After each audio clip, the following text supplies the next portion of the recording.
Hello and welcome to Skeindeer Knits. My name is Ellie and I am a Norwegian living and knitting in London. And you can find me on Instagram as Skeindeer and I'm Skeindeer Knits as a designer on Ravelry. And I also have a Ravelry group called Skeindeer Knits, which is the best place to take part in knit-alongs and to get in touch and all that stuff. So hi and welcome to my little knitting talk show. To new viewers, this is where I sit and talk about my knitting and designing knitting patterns and kind of my yarn explorations and all that stuff. And to returning viewers, hello and welcome back. I am still struggling with a kind of keeping up with my old schedule. Do you often find that like when you have had a routine, it's harder to get back to it than actually starting a new one? And getting back to the regular upload schedule that I had before my PhD work intensified it's been really hard. And as I was just saying to my flatmate just before recording, that is weird because I always feel good about having recorded and I feel good when I record. It's like exercise. It's like, I don't know, it's this very similar feeling of avoiding and actually finding that, hey, that was nice.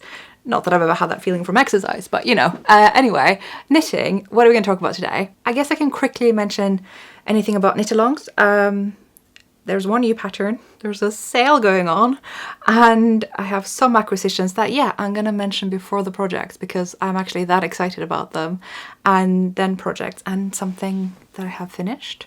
And if time allows, I'm also just going to talk about some personal things and other projects I have and just, yeah, I'm feeling very inspired. So we're just going to get cracking. So knit-alongs. I will admit that part of the reason it's taking me a while to get on here to record is because I'm not ready to present the finished wrapped up knit-along. And I just told myself, look, we're just going to have to do that separate. Otherwise you're too overwhelmed and you're not going to do either of those things. So that's what we're doing. So I'm going to probably be doing a separate video for the knit-along to show you all the amazing things that people have made and then talk about who got, you know, prizes and stuff, and so I can sort through that as a separate task to the podcast. Yes, amazing. And with that being said, I am currently without knit-along, which feels strange, and it's not common on this podcast. I usually run several where we knit things together, and so I want to throw that suggestion back to you guys. If there's anything that you want to be knitting together now that we could be doing, I am very much tempted to run another Skeindeer Knits garment cal because I don't see why we can't have those every year, but I'd be interested to hear what you guys think about that, so let me know in the comments here in the Ravelry group, because yeah, I'm leaning towards the Skeindeer Knits garment cal of 2022. I'm also open to other ideas and I'm sure during the year knit-alongs will happen. I have plans, so don't you worry about that. Oh, and I did also mention that I am indeed running a sale because it was my birthday 2 days ago at the time of recording anyway. So I did post about that on the newsletters. You will have found out about that already on the day. But I did do kind of a extended mini sale that I can put the code for here if you didn't get the newsletter. But yeah, it's probably best to get it from there because that's usually better. So thank you so much to everyone who did shop for that sale. That's amazing, honestly. Quite floored by that. I have no words. Thank you. This is it's such a great birthday gift, honestly, and the only thing I could get better than that is to see you knit up the items. So I hope to see you knit up some of the patterns that you bought. And lastly, I'm just being chop getting you through things today. Look at me, 5 minutes in and like, yeah, I've got a new pattern. This is the wrap up for the Matchy accessory club that I probably in hindsight should have just called the Endelouse Club, which probably would have had twice as many sign-ups because it's a much more enticing name than the Matchy Club. But I wanted to be very honest about what this club was going to be, and quite different from previous clubs where we've kind of worked from the same concept but very different appearances, whereas here I was actually making several different accessories but with a similar appearance, so sort of reversed. And so I didn't, as much as I wanted it to be a mystery, I didn't want anyone to kind of feel a bit, you know, having the wrong expectations and like thinking like it was going to be with more variety. There's huge variety in the sort of things that you make. It's just not in the appearance, as you'll see when we look at all of these. So this is a new pattern. This is the Endelouse socks. Very much, you know, up my alley in terms of construction. I've got this heel that I keep coming back to. So it's got this half of a shorter heel for the turn that gives a lot of room for the heel, and then this much shorter heel flap that just snaps to the back of the heel so the sock stays on, and I just love this fit. It's got a fairly shallow gusset that is just great for this sort of color work where you can sort of make the chart fit into the gusset. It's like I live for this heel. It's my favorite. So, and it's got the Endelos chart. This is a modified by me Sarbu chart. So they got lots of these motifs from the village of Sarbu, which is a village in my home region, and I just put that on on all the patterns. That wasn't the initial idea when I thought about making an accessory club, but I thought if I'm gonna make lots of different accessories, they need to have some common thread, and I just thought this chart is gorgeous.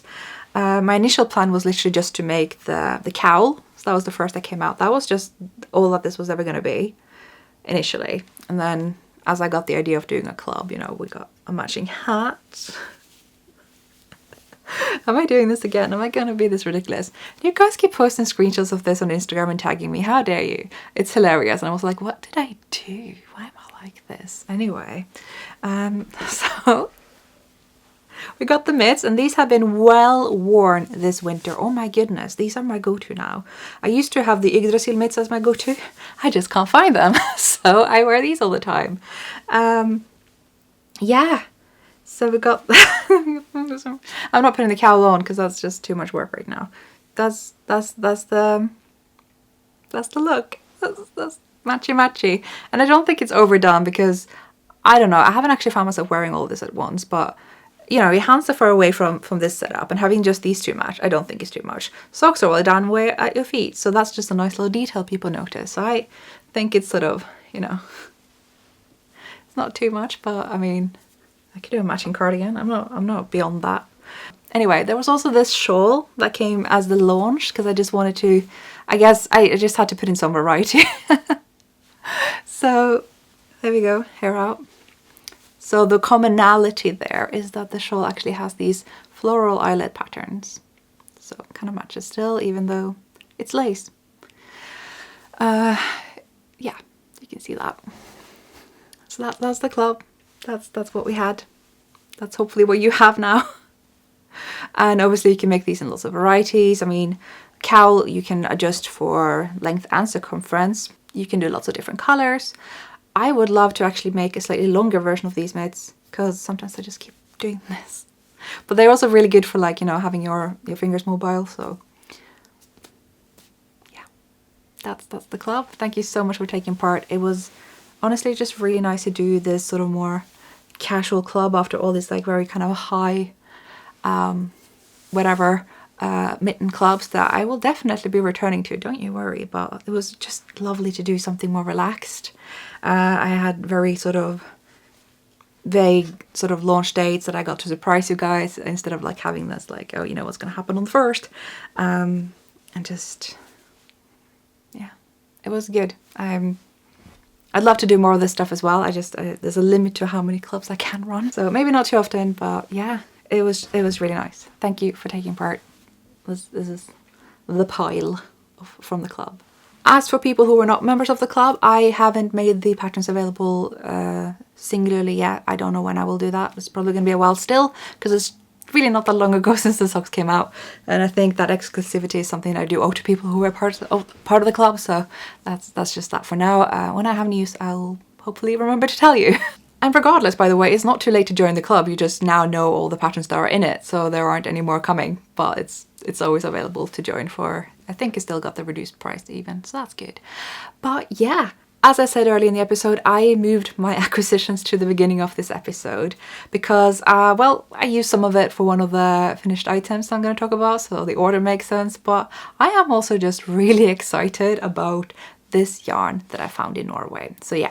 We're gonna have to get to a bit of life stuff before we get into the acquisitions. The order doesn't matter, does it, really? I went to Norway for Christmas. I am incredibly lucky to manage to make that work. I deliberately scheduled my trip so that I could go early enough that it was likely not gonna hit any sort of spikes in any, you know, virus or, you know, the usual flu. And obviously I'm lucky to be able to do that because of my business, working from home, wrapping up the PhD. And I could go straight to my sister's. I even also managed to get my booster just before traveling, so I was like mega boosted and traveled before the big spike in rates. So while I was there, it was just so wonderful to be away from the UK. Just absolutely, let's not even talk about, we're going to talk about nice things. So I'm going to talk about how nice it was in Norway to just spend every waking moment with my nephew. I mean, his waking moments, he does sleep an awful lot. He is a baby. So I stayed at my sister's for a change. So that was just lovely. He's my best buddy now, little nephew guy. So even like was wondering what he was doing for a while, because he kept going around like saying eh, and we thought like that's my sister's name because we have fairly similar names, because my parents thought it was a great idea for everyone in the family to start with the letter E, but no, he was saying Ellie. I was like, and he's like, am I really going to go in detail about my nephew right now? Wasn't I going to talk about the yarn? Anyway, he gave me a hug once and I'm still thinking about that, but most of the time he will just be absolutely brutal.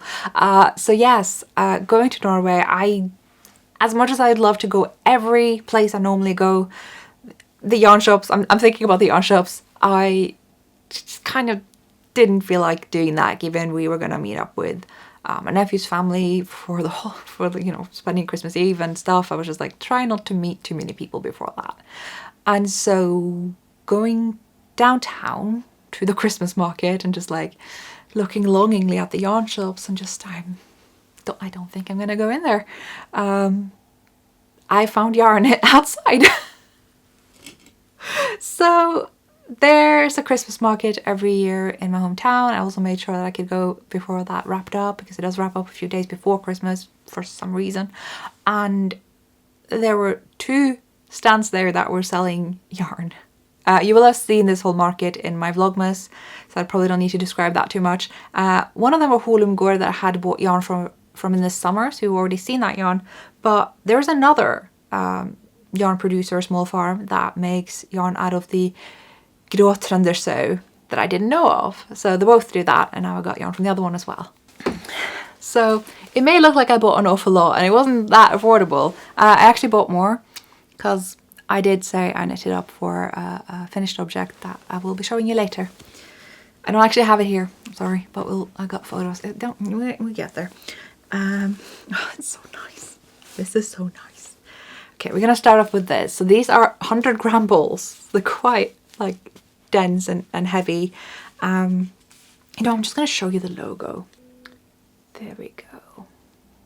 So take note of that, those of you who wonder how it's spelled and all that stuff. So it actually says that it's merino-like, so it's similar. I don't know, it's strong words, but it is actually surprisingly soft. I usually expect old Norwegian sheep breed, especially this one that is a near extinction sheep breed. Grå trøndersow means great Trønder sheep. Trønder is just someone who's from Trøndelag, which is me. I'm a Trønder, I guess that sheep is too. And usually the old sheep breeds are harsher in Norway, as like a kind of a general rule, and for some reason this one isn't, and I'm like, yeah. So for those of you who don't know, usually most Norwegian yarn will be made of the Norwegian white sheep. That's really just a mix of, I think, 3 if not 4 different sheep breeds. I've kind of just been crossed to just be the Norwegian white sheep. But we have the old Gamle Norsk Villsow, the old Norwegian wild sheep. We have Spærsow, and there's Peltwool, so the Pelsull sow. That is a mix of, I think, Spærsow and the Swedish Gotland sheep. It could be the other one, but anyway. We apparently also have the Grå Trønder sheep, Grå Trøndersow. So there. And it's really special to me that it's a local breed. Is quite likely one that was used in, you know, the original Sarbu knitting days. So that's exciting.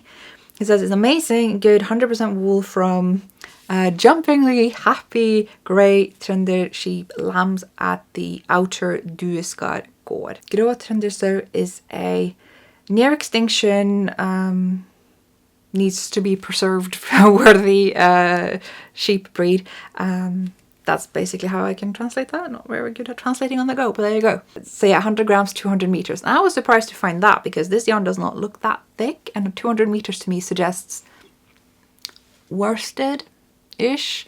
Now you'll know, if you're a long-term viewer of this podcast, that in Norway we don't really use these yarn weights like DK and fingering and worsted and all that. We really just have the yarn, and then you look at the gauge and you kind of assume that it's to be made on that gauge all the time, which really isn't the case, but it sort of tells you what patterns that yarn fits. So if it's like a 22 stitch gauge, will probably fit most DK weight patterns in Norway.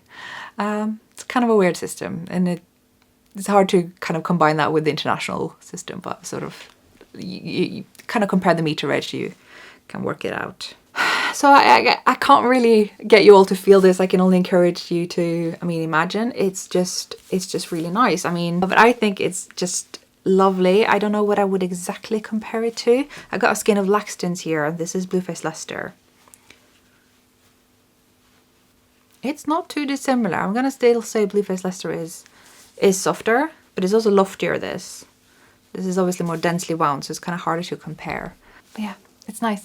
It is really nice. I imagine it must be very warm as well. So these are all natural shades as well. So I can just show you.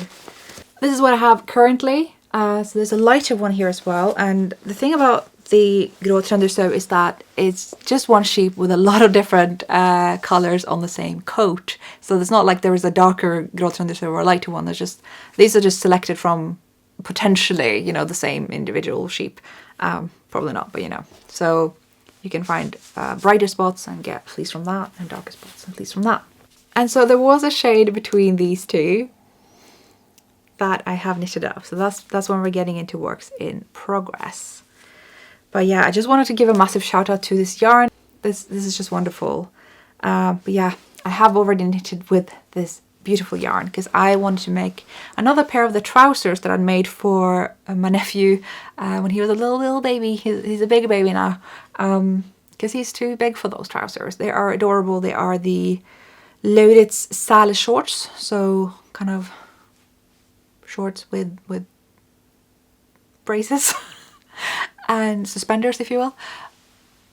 I didn't knit the suspenders because I ran out of yarn. I ran out of yarn just like at the inside of the last leg. So they got these folded hems for the legs, so they're sort of short, so sort of just below the knee. There's an inside fold. So you can't see that I used a little bit of this darker color instead, but it's there. And I find that quite surprising that I ran out of yarn because I used one skein for the whole waist. I'm gonna put the photo on here so you can see. I've got 3 skeins. I used one skein for the waist. Then I used one for almost the entirety of the bum, and then the last one should have then been enough for the 2 legs because the 2 legs have fewer stitches than the whole bum. So that was very strange that it didn't have the same amount of meters per skein, but it does sort of say on the skeins that it's an approximation, so about 200 meters. So it could be that I had one skein that had way more or another one that had less. I'm not entirely sure. So I did get these so that I could make potentially some garment for me. It's just going to be interesting to estimate how much yarn I've used given the skeins were so dramatically different in meters, but that's what you get, you know, with small production yarns. I don't think that's like a fault of the product. I'm just gonna have this on display in my room. I think this just makes me so happy. This is like honestly a bouquet of flowers to me. It's just hug your yarns, everyone. Remember to hug your yarns. If you have a stash of hundreds and hundreds of skeins, then yeah, it's gonna take a while, but you know. Well, since I'm already doing acquisitions, I might as well wrap that section up before we can return to other finished projects. But yes, the trousers, the shorts, they are finished. Left them with my nephew and he did wear them. They are quite big for him right now. My nephew is the size of a 3-year-old. He's 1 year old, but he's got a cousin who is 3.5 years old who was very excited about him and wanted to have him on her lap. And he's like eclipsing her almost. They are roughly the same size. So I keep stressing this in my children's patterns as well. Like the age is just a proxy. It's just in case you don't have the child available to measure. It's something to go by. Always aim for the bigger size if you're making clothes for kids because they just grow. So I think I made size like 4 years old for him because there wasn't one that was 3. I think it was like a 2 to 3 and I was like, he's already size 3, so let's maybe... So it's quite big for him. So I got this whole bag of Rauma Finull. There's not really a whole lot to say about that. We talked about Rauma Finull so many times. I've got a bunch of these colors. I want to make a baby suit, another one. I want another onesie, I guess is what it's called. But time is running short. Winter is coming, you know, to an end in a couple of months, I suppose. So I don't know. I guess I'll be getting on that. I just don't know what it's going to look like yet.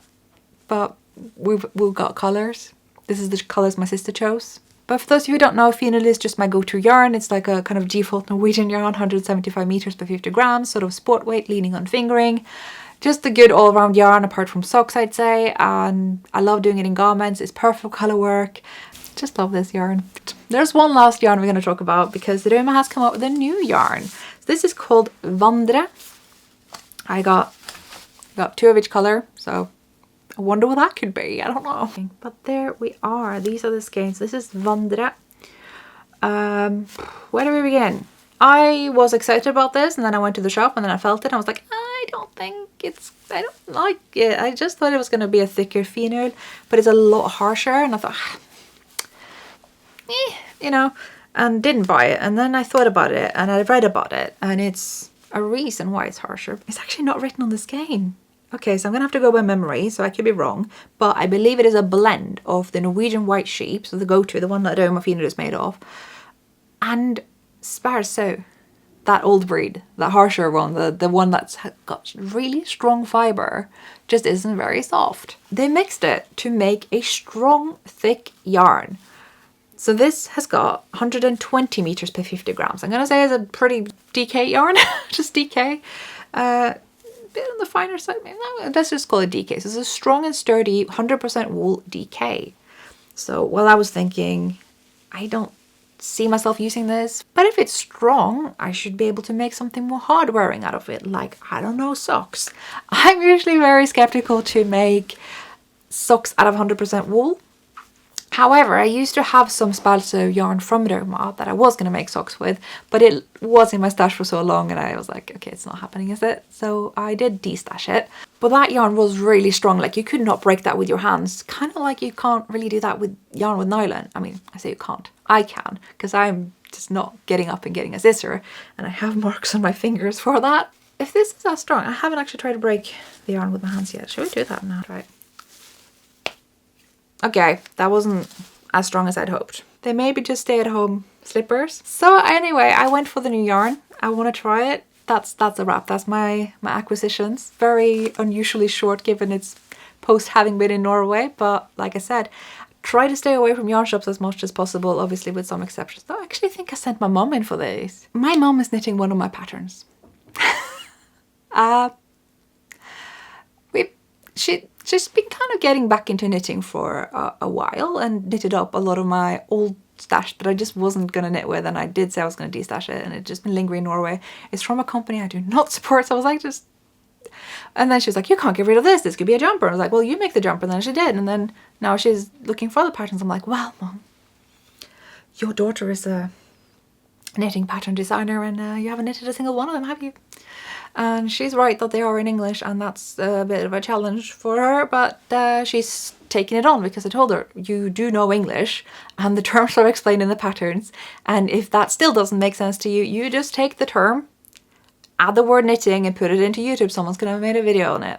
I can honestly recommend this for anyone who's not comfortable knitting English language patterns, be that mine or anyone else's.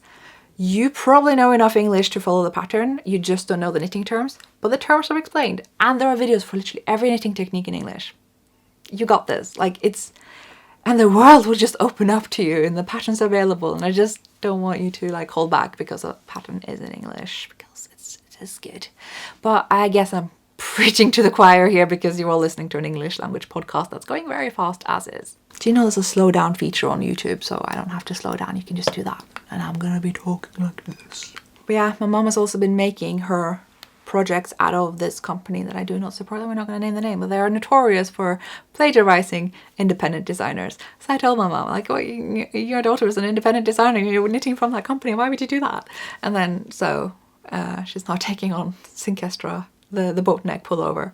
I guess that means I should probably get around to translating my patterns into Norwegian, which has sort of been on sort of the to-do list, but there's a lot of things on my to-do list, and the first priority is getting my own independent shop up online with the patterns, so that I have like my own thing.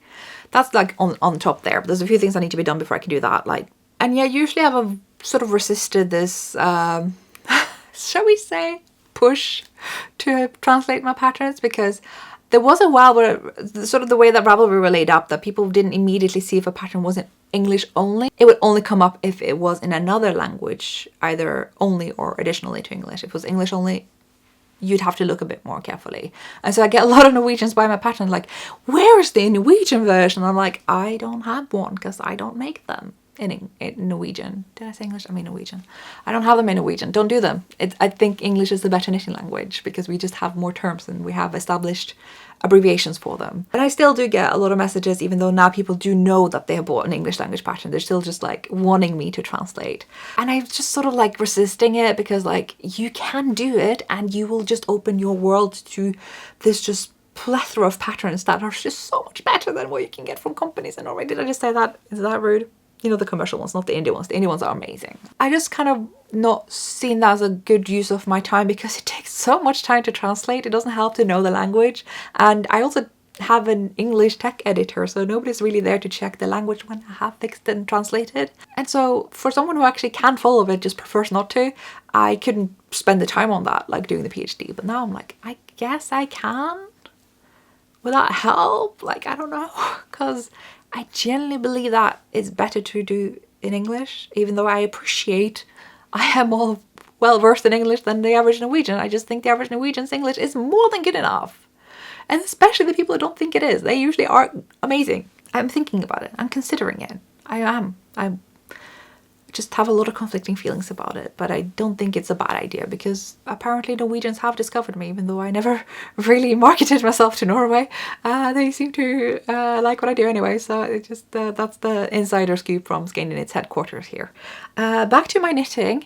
I have 2 works in progress.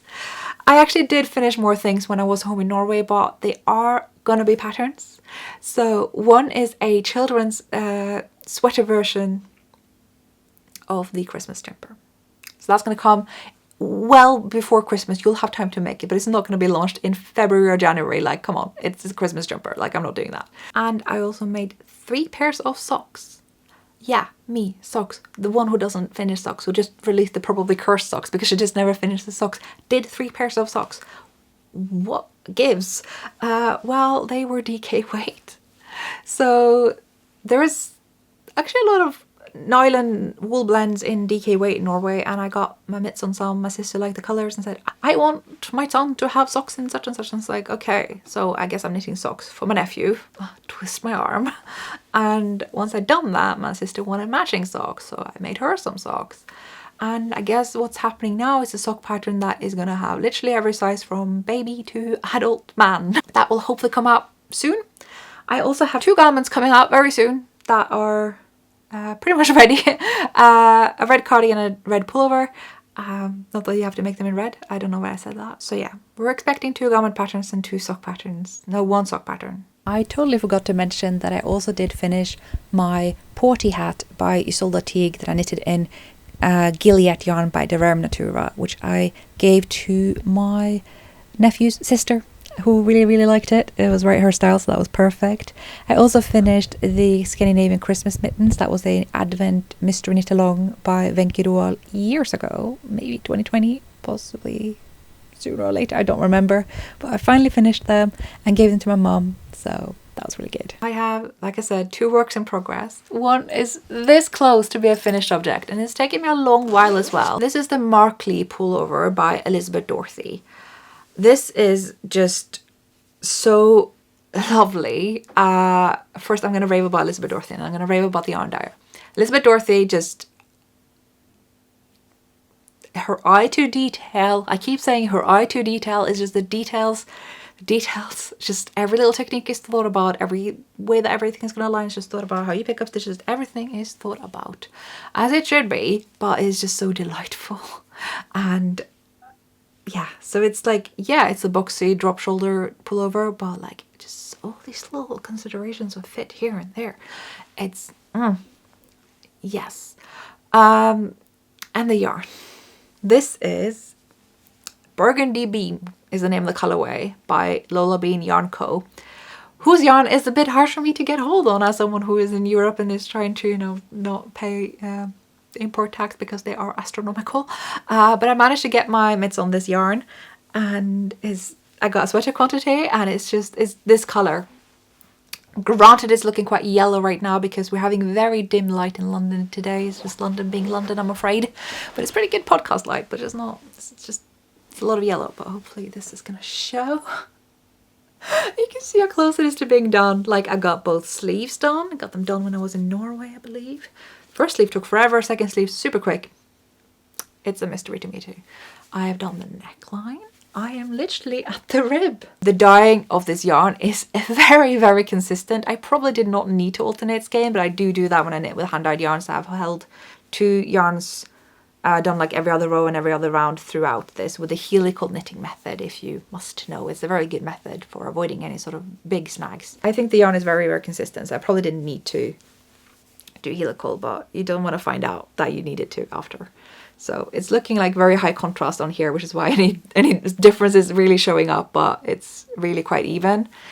Probably more on the pink purple side than what's showing up here. It's a little bit yellowy reddy because of the ceiling light, I'm afraid.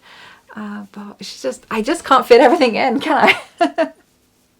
It's just so nice and just big and boxy. Like, I don't really usually have the patience to make myself a big Positive Ease fingering weight superwash yarn sweater. This is the yarn that's just like fueling me. Adela, who's the dyer behind Lola Bean Yarn Co, has frequently been dubbed the Queen of Speckles. It's not for no reason. This is just all speckles. Like, this whole colorway is just one big speckle. And obviously me being an absolutely burgundy. I mean, you just say burgundy and I'm gonna buy. I am terribly excited about this. I just can't wait to just wear it. But yeah, it could have been done eons ago, days ago, weeks ago. So this could have been done, and it might be soon. Hopefully by the end of the month, before the end of the month. And then I guess my challenge is then to replenish my Lola Bean Yarn Co stash, because I don't have any now. So that was one work in progress. I don't know that I have anything else to say. Have I modified anything? That's the thing with Elizabeth Dorothy, you don't even want to modify anything. I think I have done slightly less length of the body because it's meant to be worn over jeans, and I do not have ever owned a pair of jeans, and I never will. I do not do trousers. That sounded like I'm some kind of... I do skirts. There's something there. No, I think I'm mostly stuck to this pattern. I don't think it's like a bad reflection of a pattern. If you do modify a lot, it just means that you wanted something else than the designer did. Like, I am never offended if someone modifies my stuff. I just think it's really creative and cool, and the whole point of knitting something for yourself. But it's also really nice and you don't have to, so, you know. Some of you may remember I made a jumper for my sister last year. She got to choose her pattern, and she chose the Glenmore pullover by Isolde Teague. She got to choose her yarn, and she chose my Aran Weight Laxton's yarn undyed BFL mass ham that I had in my stash. Funnily, my mom also chose Laxton's yarn for her jumper, which was the Bristol Ivy garment that I also showed. I actually did film the progress of both of these and like was going to make videos of it, but I never shared them because I thought, is that wrong? Because am I sharing too much of other people's stuff? I'm not decided to. Maybe that's like going to look bad, and I just never did. And I'm like, should I ever? It was a pretty cool idea, but I did show you the jumpers in the end. Anyway, the Glenmore sweater in Laxton's BFL Massham, Aran, right. Finally, Solda's come out with a mini version for children, and I didn't have any BFL Massham yarn left in Aran weight. However, got the DK and the fingering, so I'm just holding DK and fingering double, which kind of does make Aran. I think it's kind of fine fingering, so it seems like Aran weight to me. I even hoped it would be chunky, but I think you gotta hold 2 DK double for that. So I'm doing the Aran weight version. There are both chunky and Aran weight versions of the children's pattern in the same kind of purchase, which I didn't even realize. I just accidentally started the Aran one, and I guess that was the right choice. Although had I seen there were 2 versions, I may have cost on the chunky one and regretted it. So, you know, it's a good thing I don't pay attention to a lot of things a lot of the time. But here is where we're at. I am actually nearly done. I mean, the sleeves are still a thing I need to be doing. The body looks like it's kind of pulling in just because the rib, obviously when it blocks out, it'll be like a straight box. So there, I've done the neckline even. And there's a sleeve coming out here. I love the construction of Glenmore, honestly, it's brilliant. I'm seeing a few kind of drop shoulders being designed this way these days, and I love it. So kind of like the default of top down, drop down before used to just be knit a flat piece for the back, knit a flat piece for the front, and then join them here and just like knitting the round from the body down. And then people started putting in short rows. You knit the back and forth, so it's higher here and lower here. Do the same thing with the front, but like put in the neckline.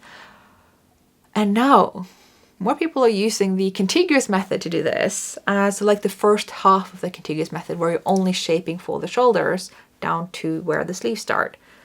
That's brilliant, because you are making the same shape, but you're not doing short rows, you're doing increases. And I love that. I think it's great.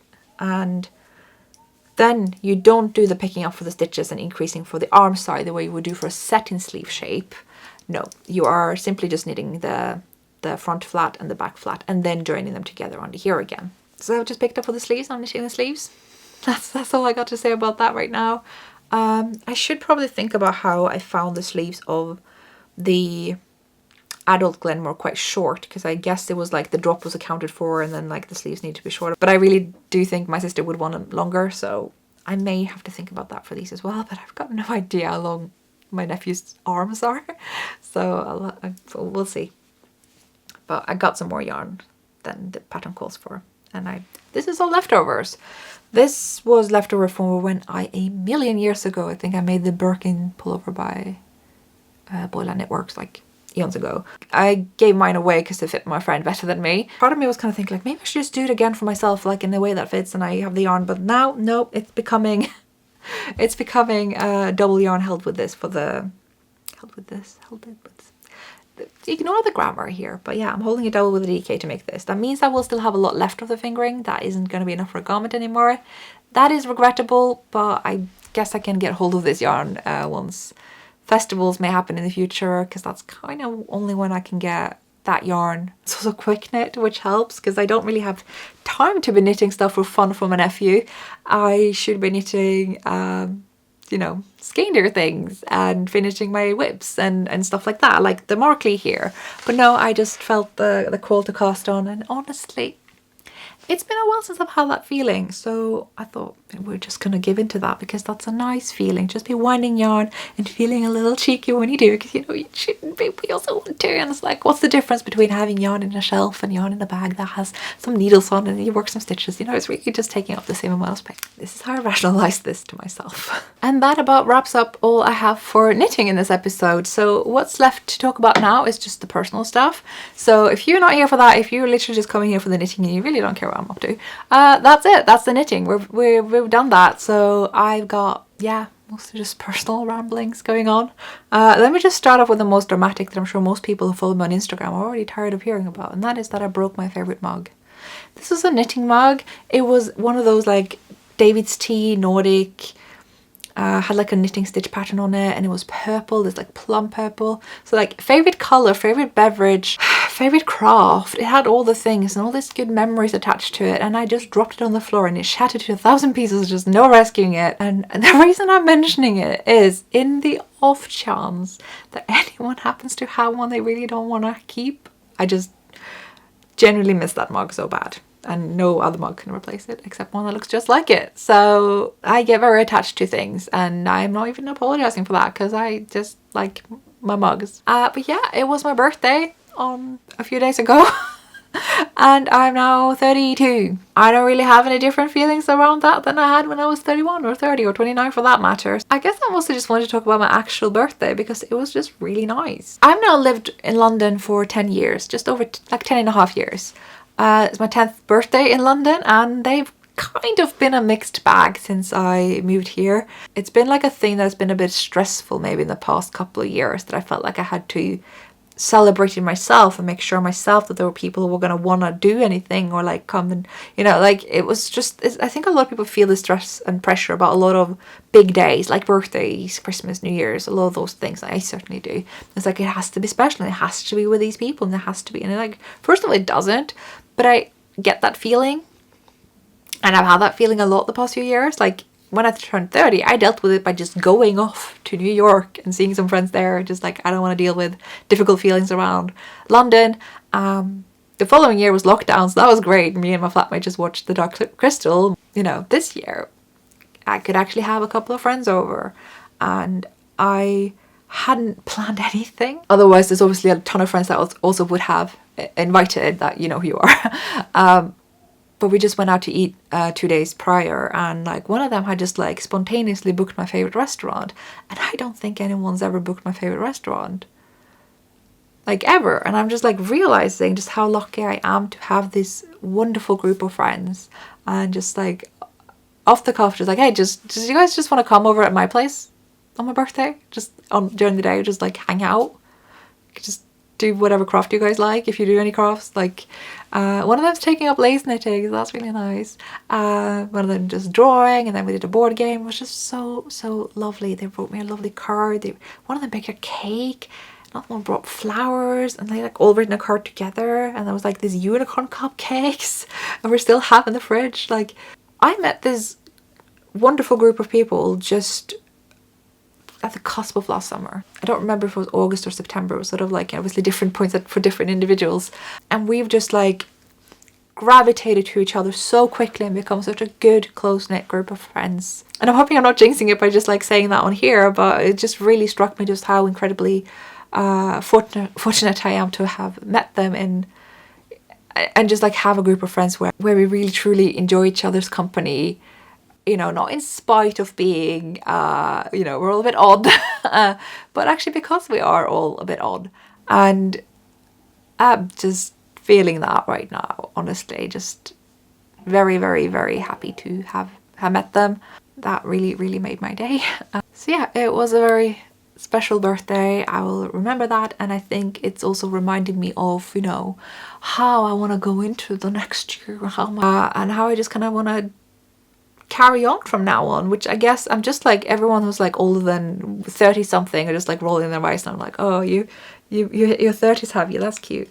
Yeah, I have, and I now have got into this mentality of just, I just want to spend my time with people who think I'm nice because of, not in spite of, and people who I think are great, not in spite of, but because of.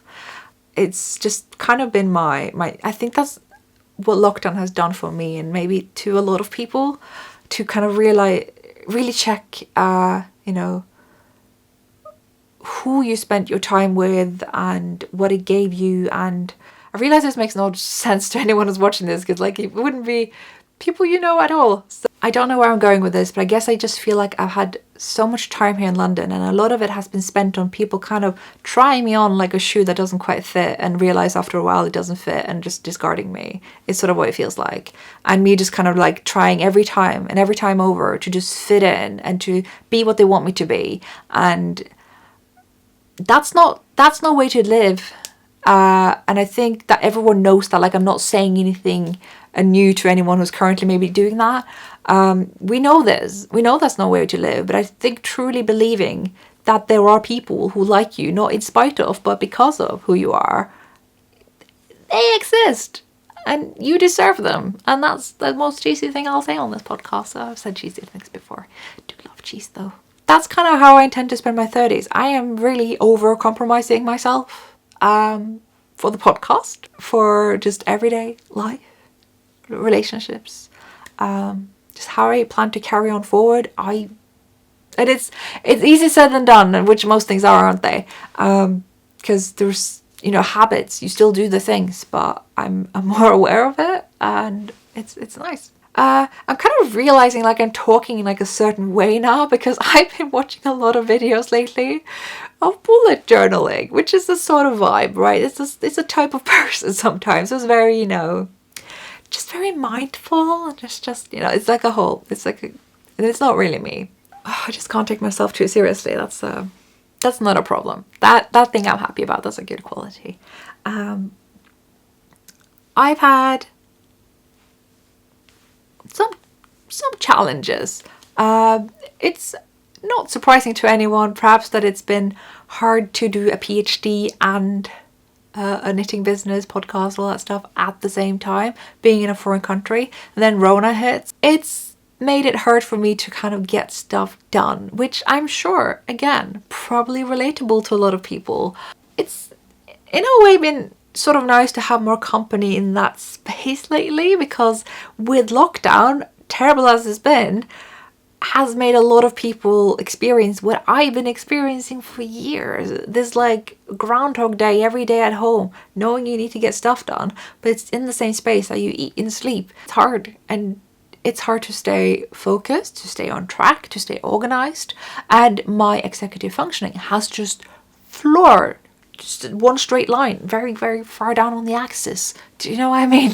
So I need to do something about that. I can't keep being just bad at replying and bad at keeping up with things and bad at keeping up with deadlines and being late. I was never late to anything before. I'm late to every time I go somewhere now. Like my friends are scheduling things 15 minutes before we actually need to be there because they know I'm going to be 15 minutes late.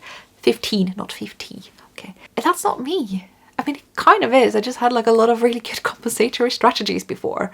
Like I was saying in the beginning of the episode, I find it harder to get back into an old routine than to start a new one. So I'm starting a new one to get back into the old ones. You see what I'm doing? I'm tricking the system. By journaling. And now bullet journals have been around since the dawn of time. No, it hasn't. But a few years, like probably 5 or so. And I resisted the idea from the beginning because if you look at bullet journaling, just a lot, like you just Google it. It's like people who use like watercolors in their journals, and there's immaculate paintings and figures and systems, and it looks so just intimidating. Like just how I can't not. That's gonna make me not keep up with it. So I just rejected it from the get-go, and then I realized actually bullet journaling, as it was like initially intended, was made for people who struggle with all the stuff that I just mentioned. What if I go back to basics and then just add stuff that suits me? Seems kind of obvious. So that's what I've been doing. I'm gonna get you on top of that. I actually promised myself I wasn't gonna share what I do in my bullet journal, so I probably won't. But I think a problem with this bullet journal culture that's happened online is this sharing to the point that the person who's doing the sharing is doing it for the sharing and not for their own benefit. And it becomes a performance.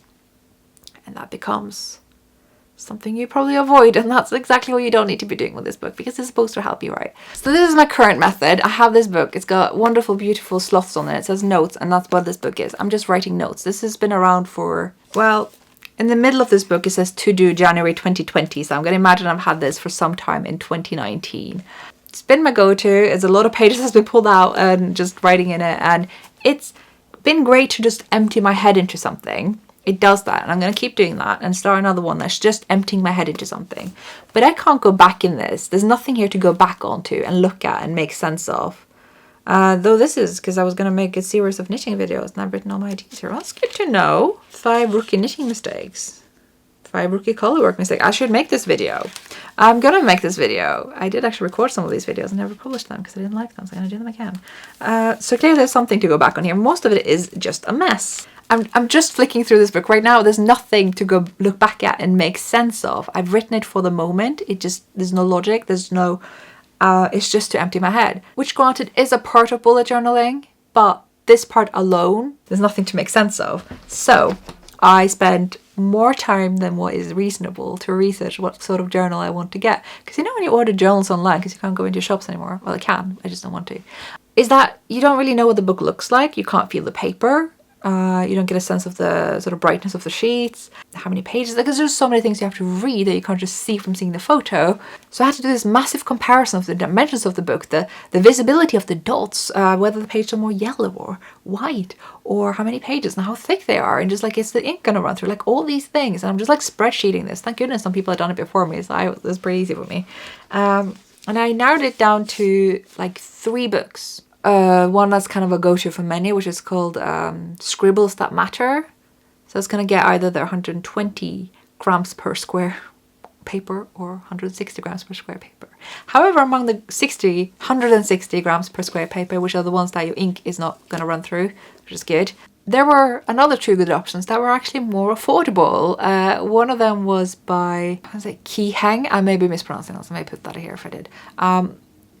Which was really good, but there weren't that many options in the shop I was looking at. But there was one that was from a different company that's called Scribble and Dot, and it just looked identical. And I got a few comparisons videos out on YouTube. Thank goodness for the nerdery of stationery on YouTube. There's so much information.